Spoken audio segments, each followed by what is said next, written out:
Friends, welcome to the lecture series on debates in Indian politics.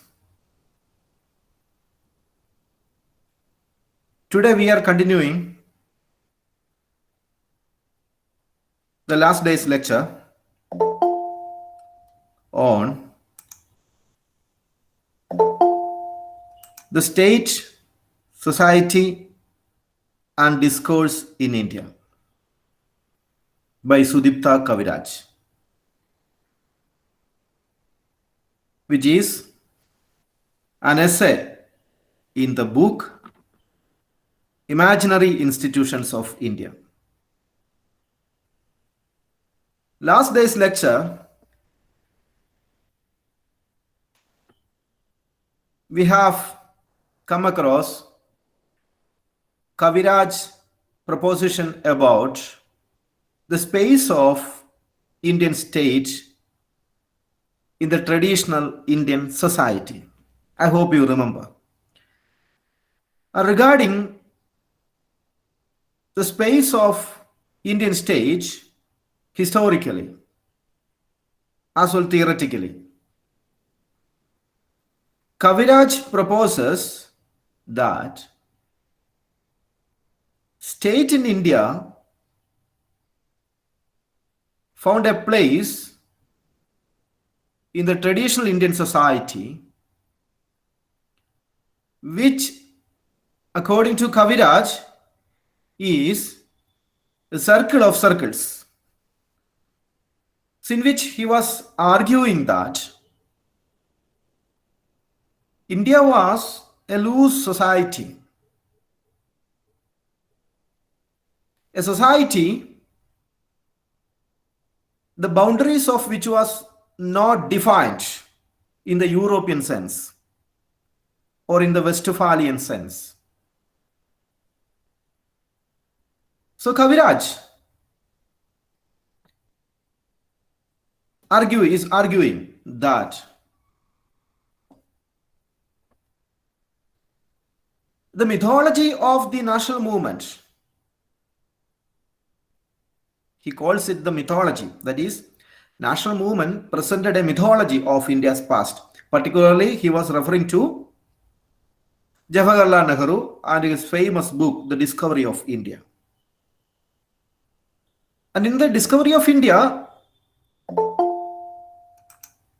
I hope you might have come across, perhaps during your school days. In the Discovery of India, Nehru was trying to discover an India whose identity, according to him, was plural. India was, according to Nehru, not a homogeneous society. So Kaviraj, referring to the Nehruvian idea, which was a dominant idea of India in the nationalist movement, presented a mythology. And what is the mythology? That, the national movement one day, how such a big society, how such a massive society, how such a powerful society like India is being colonized by an alien force like British, who is basically a small country. But India is a very vast geographical territory inhabiting so many people with riches, with wealth, with culture. But according to Kaviraj, this configuration of national movement about India's past was nothing but a mythology. Because he was saying, when the British people arrived in India, you see, according to Kaviraj, there was no an idea called India to conquer. Friends, if you go to Spain, there is an idea of Spain or Portugal or Italy, France, Germany. There is an idea. There is an idea of their nationhood.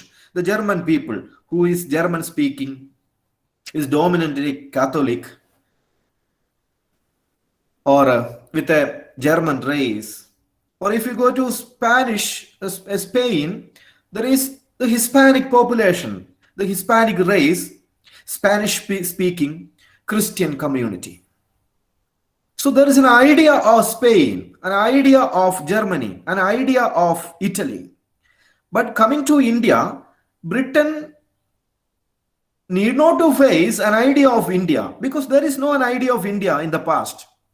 We were a circle of circles where different communities living in their own enclosed circles. North India, South India. So there is, a circle of circle where different communities lived in an enclosed structure, where there is no connection between these enclosed communities with the other communities. So there was no idea of India to conquer. Then who presented that there was a pan-Indian notion existed in India, which India needs to liberate from Britain? It was, friends, it was the notion of the nationalist movement. But that was a mythology. No such a thing ever existed in India. And you can criticize, Kaviraj for making such an argument. You can criticize what historiography he has used to propose this kind of an argument. What kind of historiography? But of course, this is an argument coming from a subaltern perspective. An argument coming from subaltern perspective. That he was talking about an India who was not represented in the nationalist movement or freedom movement.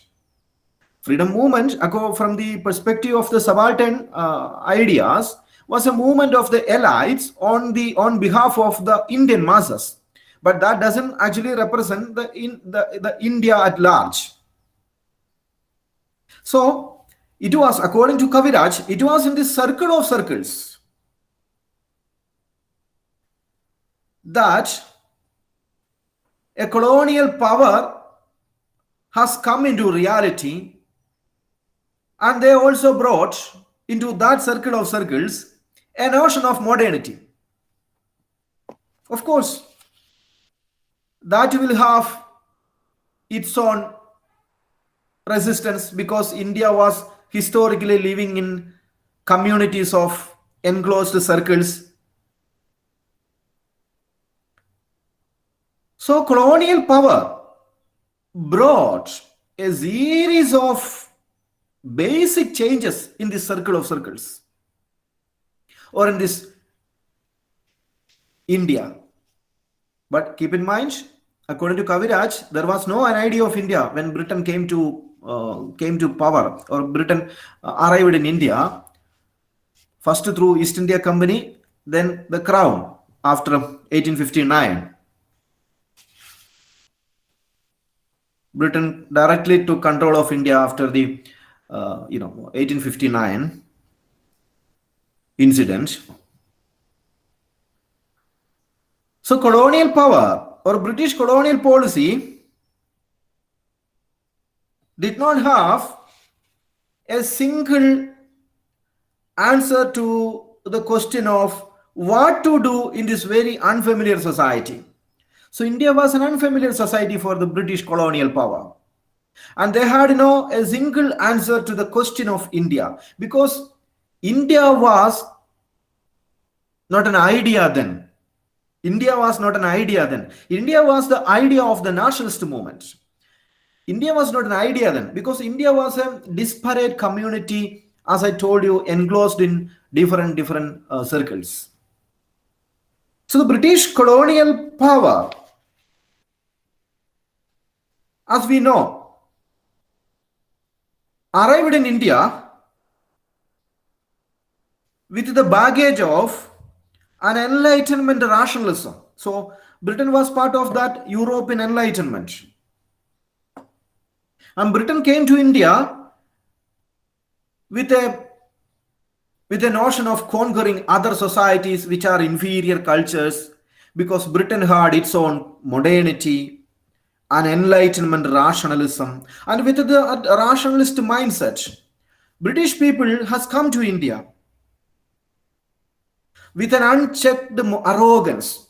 Britain came to India with an unchecked arrogance that Sudipta Kaviraj is saying. Britain came to India with an unchecked arrogance. What is their arrogance? They are part of an enlightenment rationalism.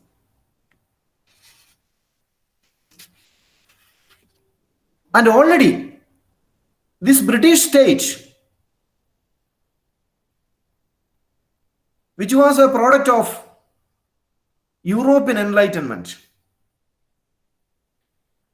that British state already restructured everything in Europe. That British state restructured everything in Europe. The productive system, the British state already restructured the productive system in Europe, particularly in Britain. The political regimes that changed the political regimes, the moral and cognitive orders.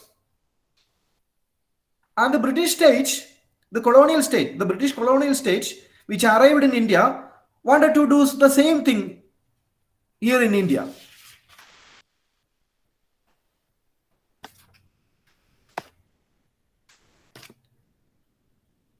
So the colonial state could not settle it at no cost. They could not settle the Indian question at ease. As I told you, modernity did not enter into a passive Indian society. Indian society was not passive. Kaviraj was saying that Indian society was not passive. It was a very active society. This India was a passive society was a notion of the Europeans. India was a passive society was in fact a notion or a myth presented by the European writers. But India was in a passive society according to Sudipta Kaviraj. So when Britain initiated reforms in India's cultural space, that I mean into the social relationships of the people here living in here, of course there were resistance. That the initiatives by the British colonial power were resisted by a pre-existing structural form. Here we already had a pre-existing structural forms of relationship, human relationship. And when Britain intervened in that, there were resistance. At times, that resistance were very organized. I hope you remember, I have told in one of my previous lectures, when William Bentinck initiated anti-Sati enactments, there were organized resistance. People went into the street and marched against the British colonial power in India because they are going to abolish an ancient Indian custom, Sati practice. So there were organized resistance at times. At times there were individual resistance. So friends, therefore,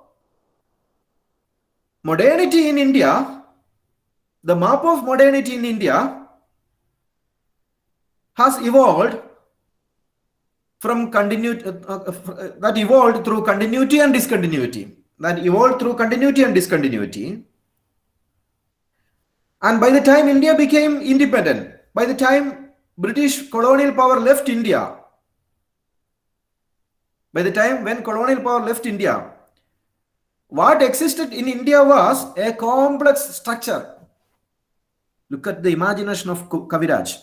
What the colonial power left in India, or what was existing in India by the time India became independent, was a complex structure, the nature of which was not defined properly.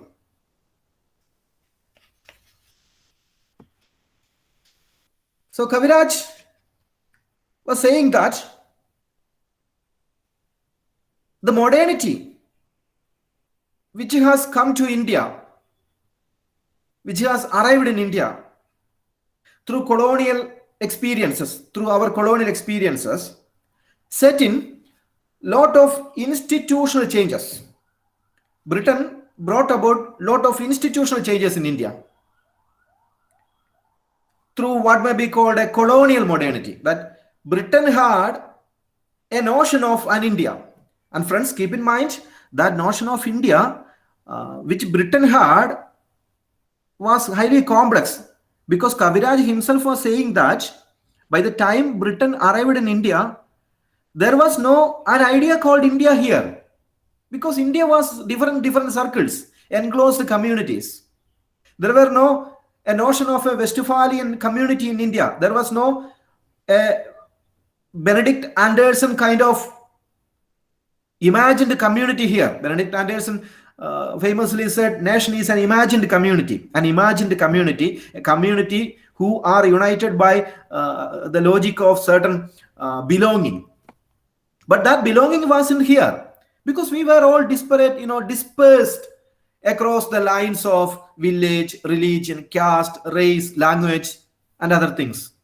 So there were no a common thread that united people in India from Hindu Kush mountains to the Kanyakumari area of this Indian subcontinent. So you were basically a society. No, you can't say you were a society, because there was no an idea of India. And when Britain came to in India, they had a notion of India. Clear? You keep in mind that point. When Britain came to India, they had a notion of India. And friends, that notion of India was actually not the real India. Are you following my point? Clear? So what Kaviraj is saying, that an idea of India wasn't here. Therefore, it was very easy for the British people to conquer India, because there never existed the idea of India. And when Britain arrived in India, they had a notion of their own notion of an idea of India, which may be true or which need not be the real India. And based on that, based on their notion of India, they set in certain institutional changes. And this Sadi banning enactment is one such initiative, or a widow remarriage, or other enactments that set to wipe out evil practices. According to them, the practices which India had been doing here for centuries were basically evils according to British modernity. The evils which we were doing in India, or the rituals which we had in India, was in fact evils according to British modernity. And they tried to remove all that. For that, they set in a lot of institutional changes. They have started reforming Indian society through certain institutions. And 3 important institutions were created by Britain. Kaviraj is saying that 3 important institutions were created by British Raj, or colonial British power. What are them? 1. Economic reform. Second, political changes. Third, idea of an individual subject, a liberated notion of individual. So these were the reforms they initiated. And Kaviraj further says, traditional Indian discourse formed a structure.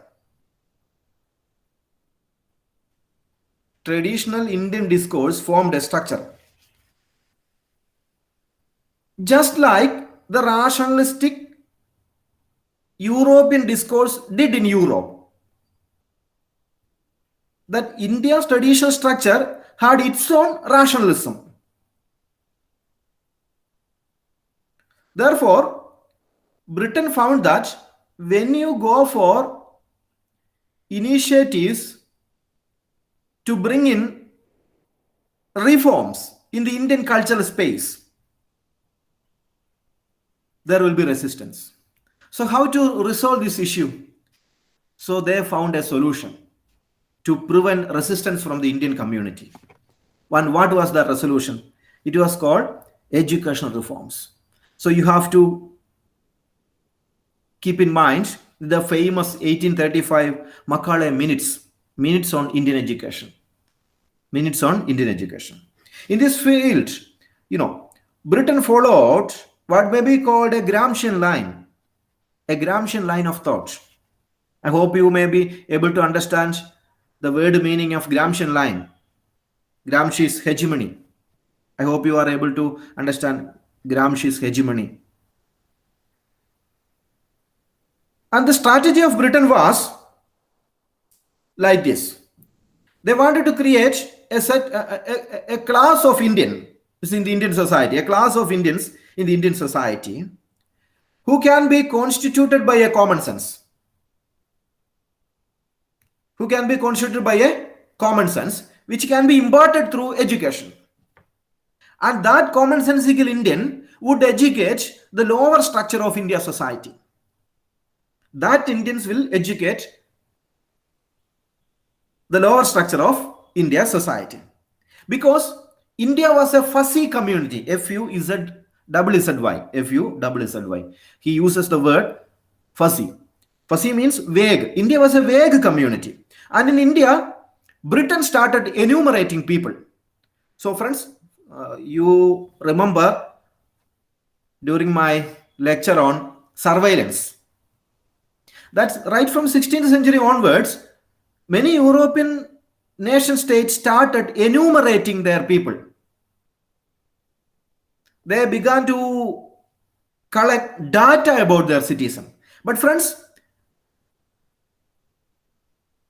when Britain arrived in India, there were no any kind of statistics about the population in India because there was no idea of India. And it was Britain which started enumerating India's population, scaling its territory, marking its boundaries, identifying its language, its profession. That way, but Kaviraj says, since Britain started enumerating the population of India, that is called census, something like census. When Britain started enumerating its population, the problem was that colonial authority in India started counting Hindus against Muslims or Muslims against Hindus. That was the real problem with their enumeration. They counted India in terms of Hindus against Muslims and Muslims against Hindus.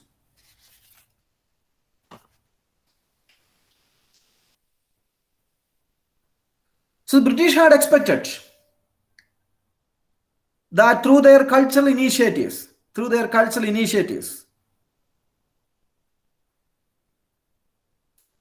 the new elite created by Britain through educational reforms will impart a new worldview to the lower structure. But friends, things didn't happen according to the imagination of or the anticipation of colonial power. Kaviraj says, the cultural space of Indian society was divided in a different way because Britain actually did not know what India was. British power or British colonial power didn't understand what India was. That was their problem because they are aliens. They don't know the internal dynamics of India's complex social space, India's complex cultural space. Because in India, there is high culture and the subaltern culture. The high culture and the subaltern culture. The culture of the lower orders.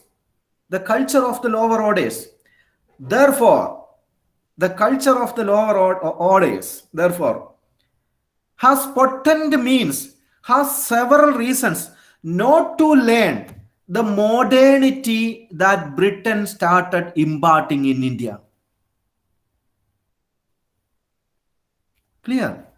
Friends, the lower structures in India, the different communities in the lower hierarchy in India had their own reasons not to learn the modernity that is implemented in India by the colonial Britain. That is why, friends, still when Supreme Court rules that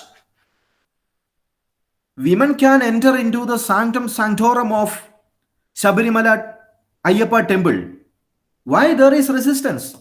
Supreme Court rules that women can enter into, or a menstruating woman can enter into the sanctum sanctorum of Ayyappa temple in Shabarimala. Why people resist? The same reason, friends. The same reason. And this resistance which we had now against the rulings of Supreme Court was still there when Britain initiated reforms in the cultural space of India. So it is not a new thing, friends. That existed for centuries. The lower structures in India always resisted reforms, cultural reforms. So Indian nationalism, at least the form in which it was created by the Congress party, was primarily a product of this colonial modernity.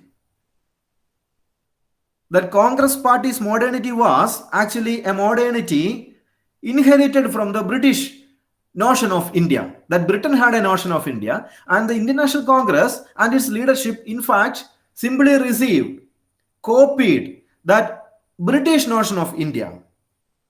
At the same time, there were large dissatisfaction among India's subaltern society. So, friends, politically, then Kaviraj is moving on to talk about the syllogic structure of Indian nationalism. That begins from page number 20 of the essay. Page number 20 of this essay. He's starting to talk about the syllogic structure of India's nationalism. That India's nationalism has a syllogic structure. And syllogism is an Aristotle's theory. An Aristotle's theory of proposing arguments. And he was saying that there was a syllogic structure of Indian nationalism. And politically, the rationalist conception of the world, the rationalist, I hope you may be able to understand the meaning of rationalism. So the rationalist conception of the world emphasized the autonomy of the individual, that all the individuals are self-seeking, all the individuals have their own sense of right and wrong, and the rationalistic conception of the world, which was embedded in the freedom movement or nationalist movement, never allowed autonomy of the self-determination, autonomy and self-determination, because the national movement never believed in the power of an individual in India.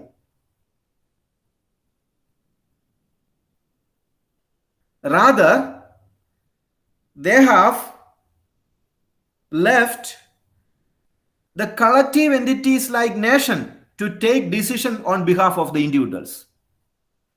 So that is the important point, friends. Kaviraj is problematizing Indian nationalism or Indian national movement. What was that? Indian national movement never believed in the power of individual. It believed in the power of community, or it believed in the power of collectives like Indian nation. Because it had the same view which Britain had about India. So the elite's view of truth, the elite's view of the political world became the state view of the political world. that the Indian national movement had its own elites, and that elites had its own worldview, and that worldview became the worldview of the Indian state, which we have founded here after independence. Clear? So after independence, we had inherited a colonial state, and the view of the colonial state was not the view of the Indian masses, but it was the view of the colonial British state. And this colonial British state's view of the world has been copied by the Indian elites. So the lower elements, but at the same time, friends, what was the problem? Many decisions are implemented at the lower level of bureaucracy. Many decisions are implemented at the lower level of bureaucracy. At the top level, there is high standards, elite worldview, modernity, etc., etc. But when it comes to the down, when it comes to the ground level, decisions are implemented by bureaucracy. And what happens, friends? At the lower levels, when each decisions are being implemented, the local culture will influence the lower layer of Indian bureaucracy. Therefore, what was taught at the higher level was not implemented at the lower level. It was a problem with the nationalism which we had founded by the time India became independent. That is what he calls the syllogic structure of nationalism. That at the top level, the elites had a worldview upon which they took decisions for an Indian nation. But when it comes to the implementation level, at the lower levels of bureaucracy, people were still living in that old worldview. So when it is implemented, the worldview of the lower ranks get prominence. So the decisions taken at the higher level are reinterpreted beyond recognition. That is the problem with India's notion of nation. So the colonial period, Kaviraj was saying, the colonial period. So the appearance of two types of divisions in the Indian society. Two types of divisions in the Indian society. One is those who made the world they inhabited, those who made the world they inhabited intelligible via modernist discourse. I mean, the elite view of the Indian national movement. And those who do not, and those who oppose that elite view of the Indian national movement. So the colonial period confronted two types of, divisions in the Indian society. And of course, in these divisions, Gandhi's discourse was very important because Gandhi never believed in the colonial modernity. Gandhi never believed anything in the Renaissance modernity. Gandhi never believed in modern science. Nothing. He had an aversion towards modernity and Renaissance and Enlightenment. Rather, Gandhi had an indigenous notion of India. But what happened was that Gandhi didn't get a grip on the idea of India. Gandhi's idea of India did not materialize. That Gandhi's idea of India you can find in, Hindu Swaraj. You can find in Hindu Swaraj, Gandhi's idea of India. But when India became independent and when India became a modern nation, after Britain left India, what happened was that a Nehruvian notion of nation has got credibility. And the Indian national movement produced an inevitable Nehruvian type of nation here. And it was Jawaharlal Nehru who shaped the ideals of modern India. And the state after India became independent was nothing but a Nehruvian state.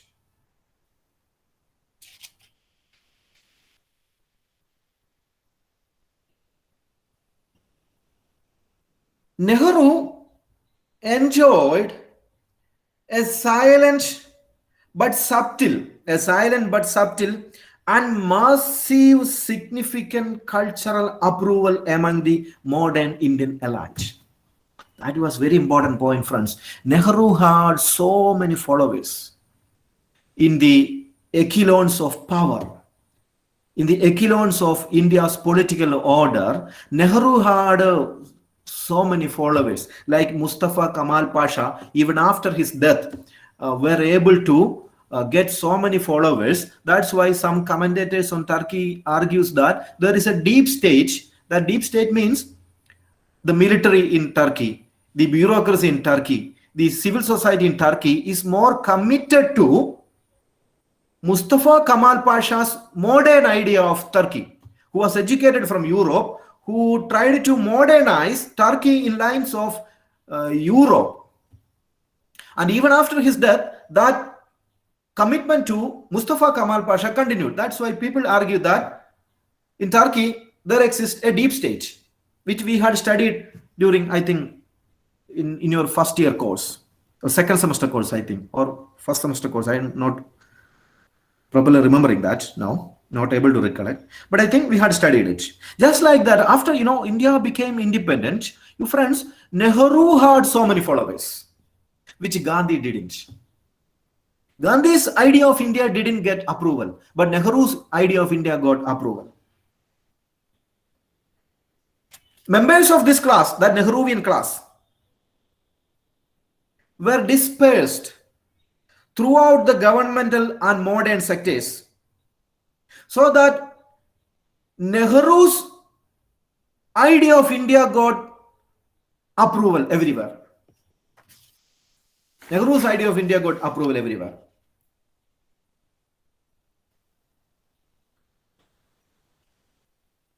And ordinary people were mobilized in the Indian national movement in tremendous numbers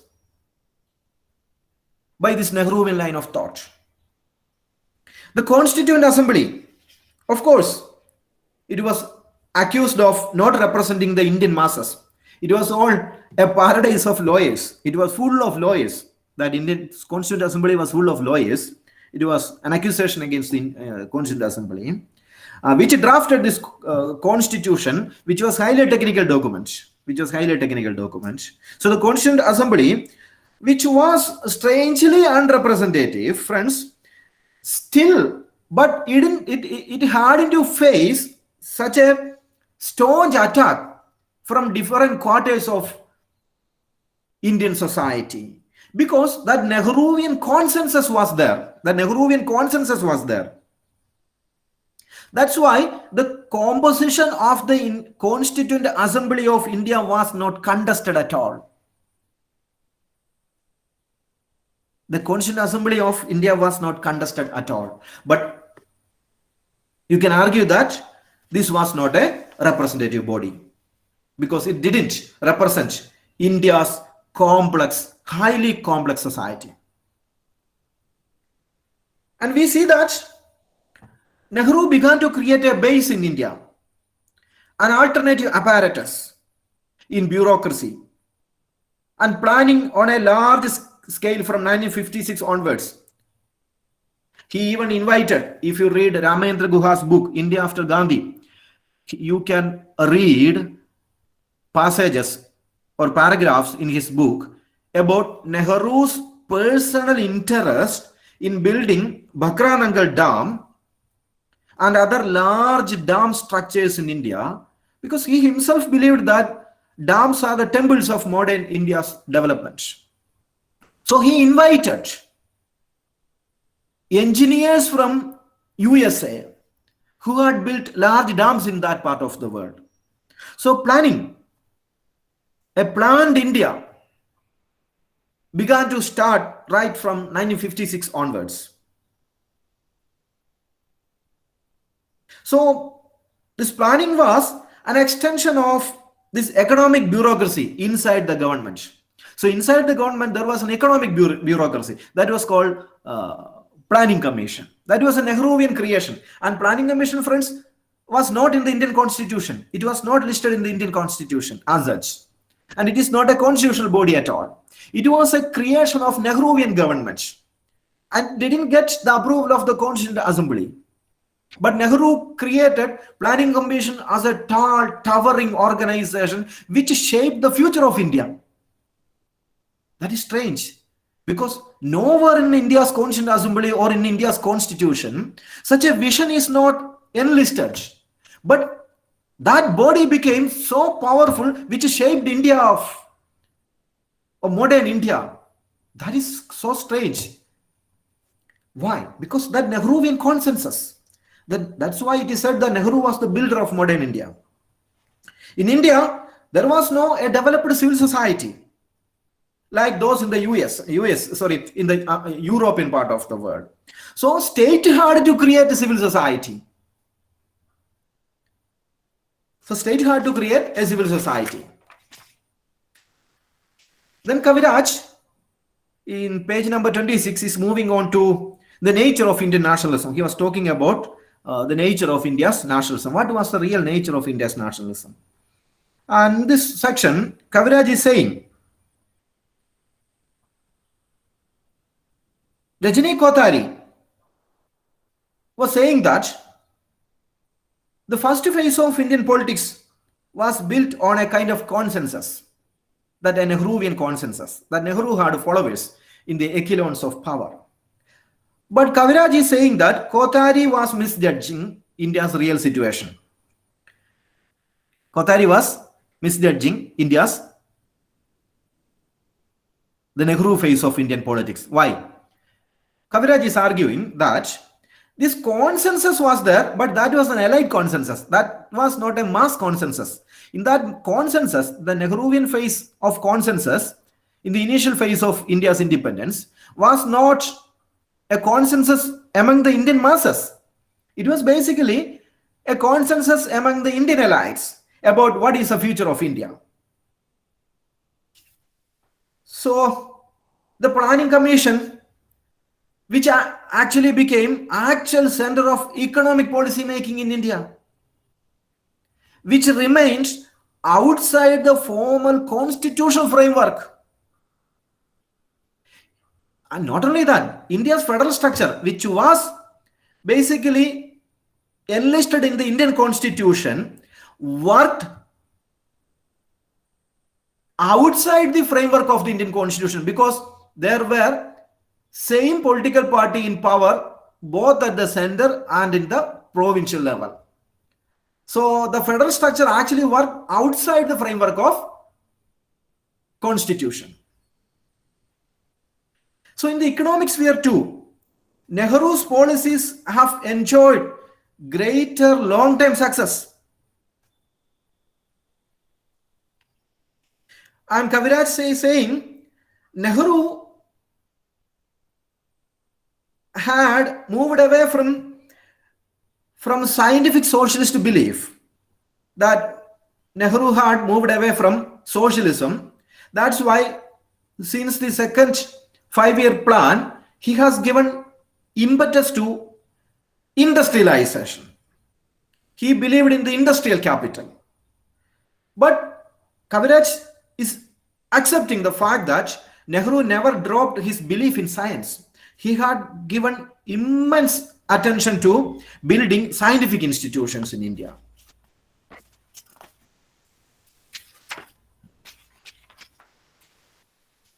So he had, according to Kaviraj, a heavy investment in bureaucratization of social life in India. Bureaucratization of social life in India. Because this bureaucratization of social life happened in India because of the absence of a fully matured civil society. As I told you, Indian state emerged not in a civil society which we had seen in Europe. First in Europe, civil society evolved, in which a modern state emerged. But in India, a modern state emerged first and civil society didn't materialize. So that's why Nehru's state bureaucratized social life. And it created so many difficulties to the Indian life, to the life of the people. It created so many difficulties to the life of the people. So the independent Indian state followed a program of modernity.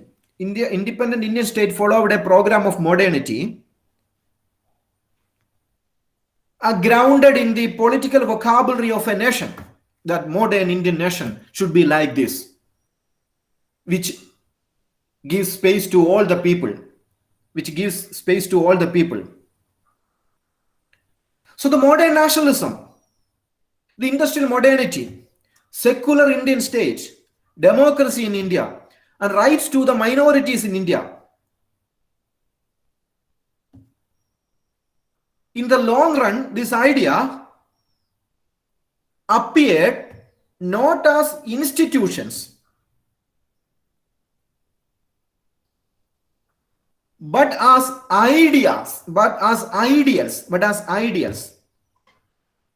intelligible to modern elites. Friends, that point is very important. What Kaviraj is saying, that India became a modern nation state in which modern nationalism, industrial modernity, secular state, democracy, and rights of the minority. Different minorities are in India. These were not institutionalized. Rather, this became ideals. These became ideals of the Indian elites. That was a real problem, according to Kaviraj.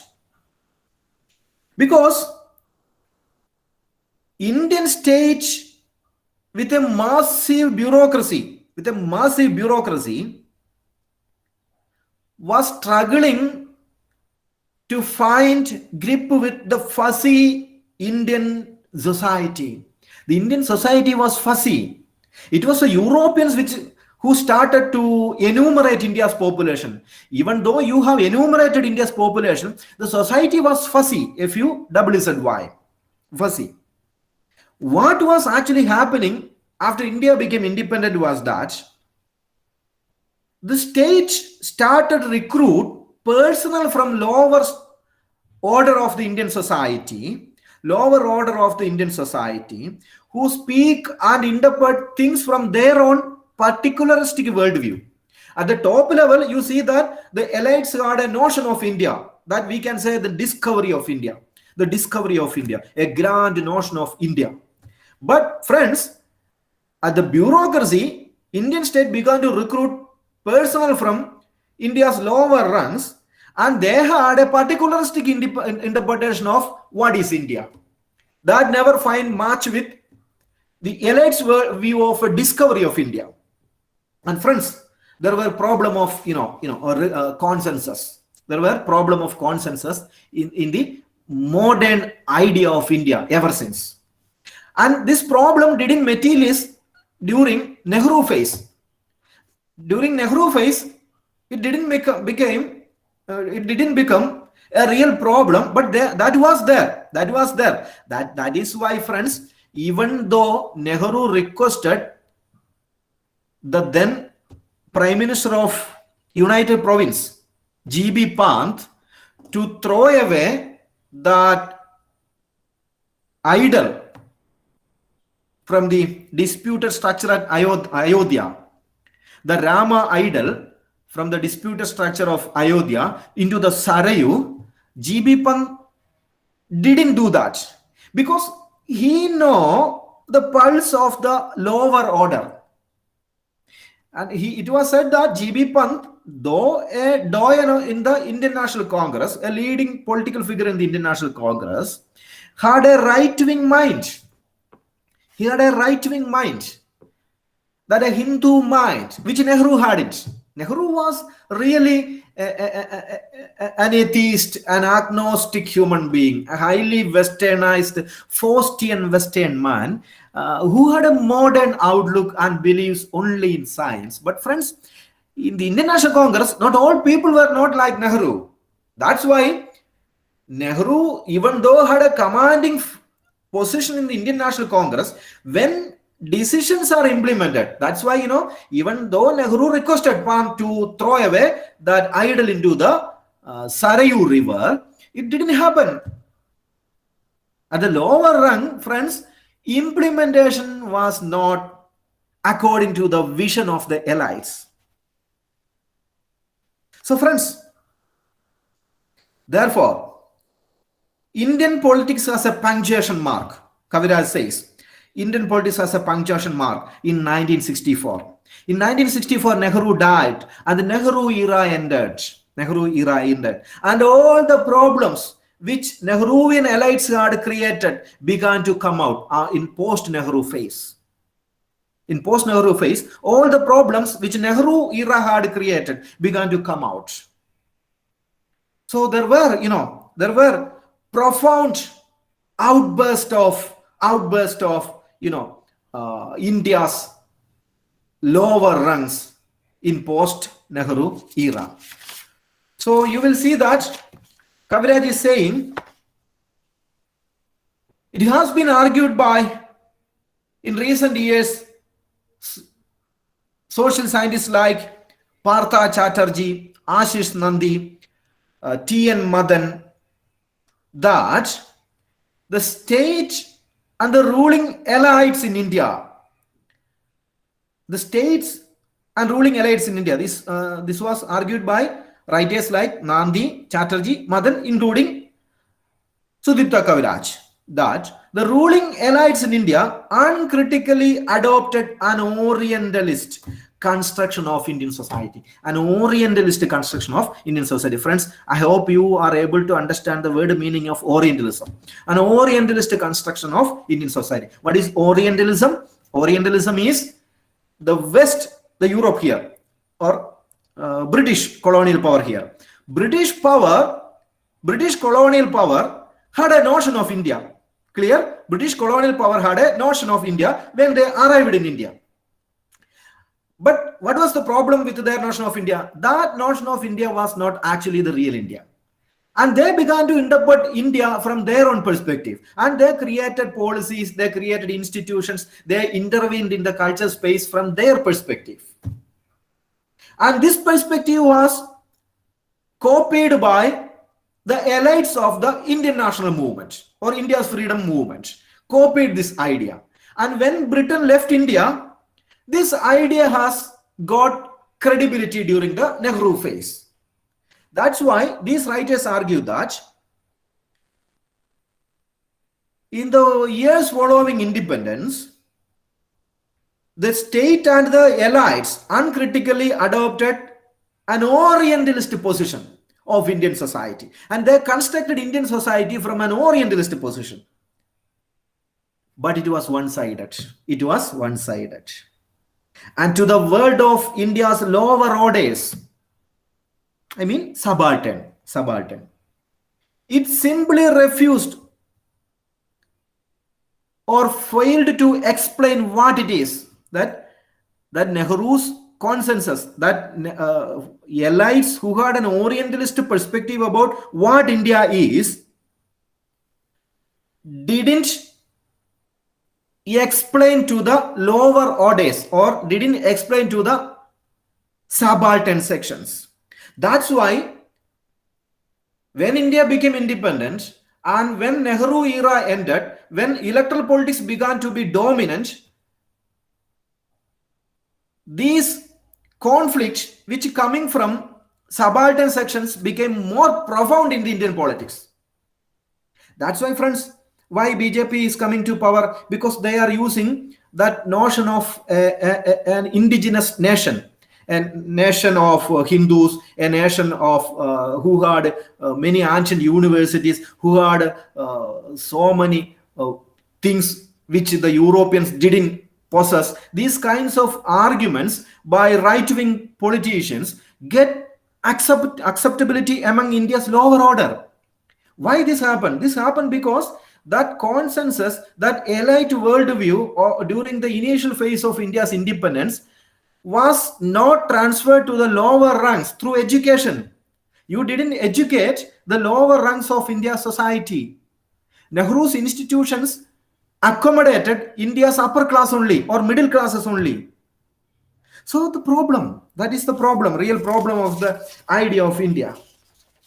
So there is a clear failure now. As a student of political science, as a student of political theory, and it is a duty of you students to reinterpret this complicated situation. By saying this, Sudipta Kaviraj end his essay, friends. This way, he's trying to wind up his very complicated essay like this on state, society, and discourse in India. Friends, now the floor is open for discussion.